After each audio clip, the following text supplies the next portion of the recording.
નવસારી પ્રશાસનના પાપે નાગરિકોના જીવને જોખમ। કબીલપુર વિસ્તારમાં નવા બનેલા રોડ પર પડ્યો મસમોટો ભૂવો।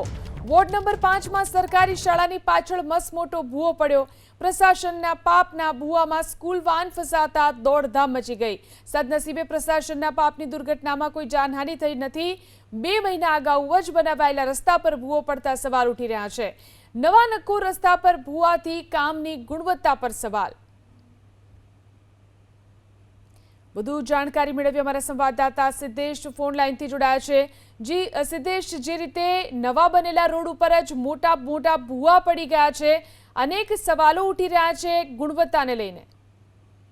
જી, નવસારીના કબીલપુર વિસ્તારમાં પ્રી મોન્સૂન કામગીરીના ભાગરૂપે બિસ્માર્ક રસ્તાનું રિપેરિંગ કરવામાં આવ્યું હતું અને આ જ રસ્તો 2 મહિનામાં તૂટી જવાના કારણે અનેક સવાલો ઉભા થઈ રહ્યા છે। એની ગુણવત્તાને લઈને સવાલો ઉઠી રહ્યા છે।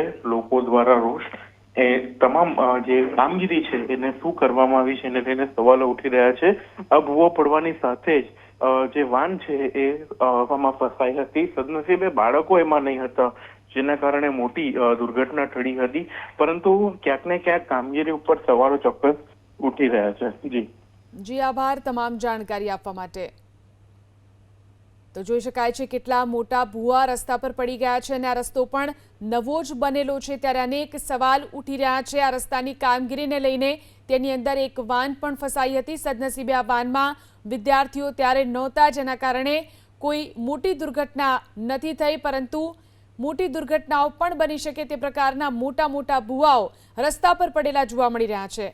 નવસારીમાં આ સ્થિતિ છે। પ્રશાસનના પાપના ભૂવામાં સ્કૂલ વાન ફસાતા દોડધામ મચી ગઈ।